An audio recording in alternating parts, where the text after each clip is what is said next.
नमस्कार। आप सबका हमारे चैनल ज्ञान द ट्रेजर पर स्वागत है। इस वीडियो में हम आपको बहुत ही पावरफुल कवच नारायण कवच के बारे में बताने जा रहे हैं कि यदि कोई व्यक्ति विधिवत तरीके से नारायण कवच धारण कर ले, पाठ कर ले, तो कहते हैं कि कोई उसे पराजित नहीं कर सकता।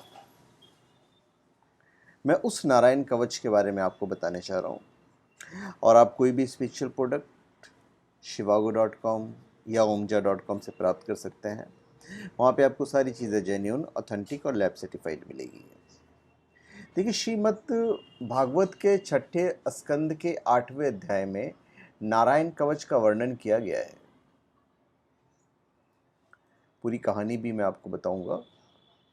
नारायण यानी कि भगवान विष्णु का एक शक्तिशाली नाम का कवच, यानी हमारी सुरक्षा करे।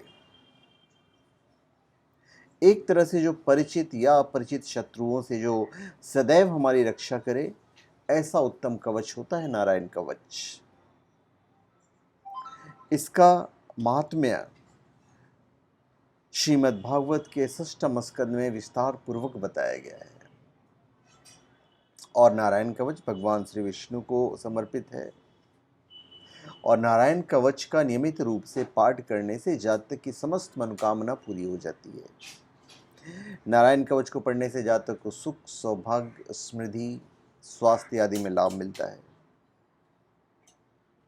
और नारायण कवच मंत्र जो है, मतलब वो तो खैर आप पर्सनली तो आप नहीं कर सकते हो, आपको किसी पंडित जी को बुलाकर ही करवाना पड़ेगा।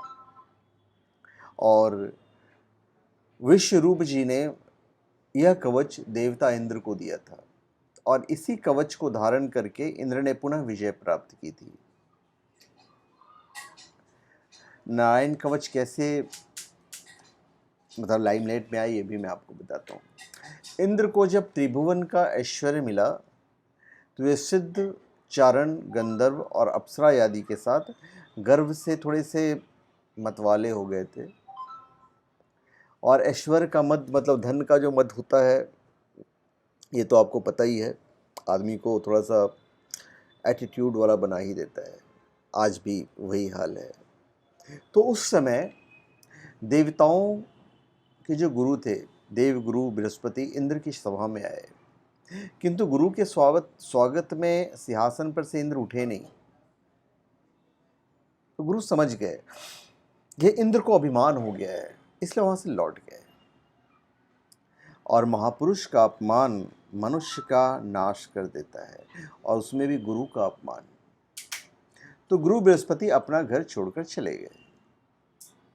जब इंद्र के शत्रु दैत्यों को यह समाचार मिला तो उन्होंने अपने गुरु शुक्राचार्य की सहायता से देवताओं के साथ युद्ध छेड़ दिया।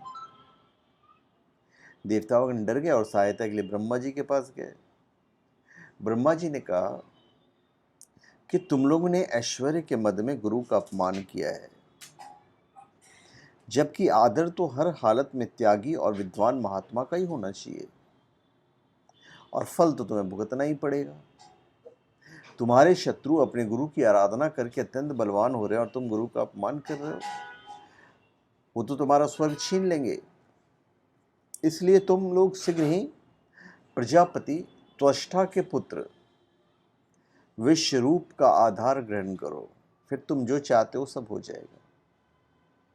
विश्वरूप मतलब विश्व, और दूसरा रूप मतलब विश्व रूप का अर्थ हुआ जो विश्व के प्रत्येक पदार्थ में विष्णु भगवान को देखता हो। इसलिए उसका ना कोई शत्रु है, ना ही मित्र, न वह किसी के साथ वैर करता है, ना ही प्रेम, और उसे ही विश्व रूप कहते हैं। तो देवताओं ने प्रजापति त्वष्टा के पुत्र विश्वरूप के पास जाकर पुरोहित बनने की प्रार्थना की। उन्होंने उनका आग्रह स्वीकार किया और उन्हें उनका खोया हुआ स्वर्ग वापस दिलवाया। तो भाई, वो विद्या कौन सी है जो विश्व रूप ने इंद्र को दी थी, जिसके बल से इंद्र को विजय मिली? वही विद्या का नाम है नारायण कवच। जिस प्रकार सैनिक युद्ध के लिए जाते समय लोहे का कवच पहनकर जाता है, ऐसे ही मनुष्य मंत्रात्मक नारायण कवच को धारण कर जीवन युद्ध में शामिल हो जाता है। इस संसार में जितने भी दुख हैं उनके नाश के लिए भगवान का एक अस्त्र और है, और यह नामास्त्र ब्रह्मास्त्र की तरह काम करता है। नारायण कवच में भगवान के विभिन्न नाम हैं जो जगह जगह और विभिन्न कालों में हमारी रक्षा के लिए है। तो इस प्रकार नारायण कवच में यही प्रार्थना है कि भगवान के नाम दिन रात हमारी रक्षा करें। नाम के बिना हम कभी न रहें, क्योंकि भगवान नारायण ही हमारे शरीर की रक्षा करते हैं।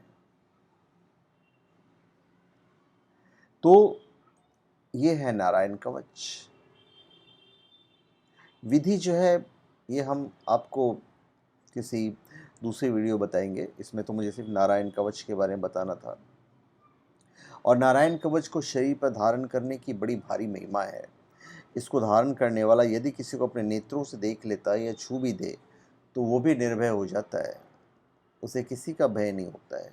क्योंकि जो भगवान के नाम को अपनी जिह्वा पर रखता है उसको ऐसा लगता है कि भगवान मेरे साथ है, मेरा कोई भी बाल बांका नहीं कर सकता, और व्यक्ति सभी के आदर का पात्र बनता है।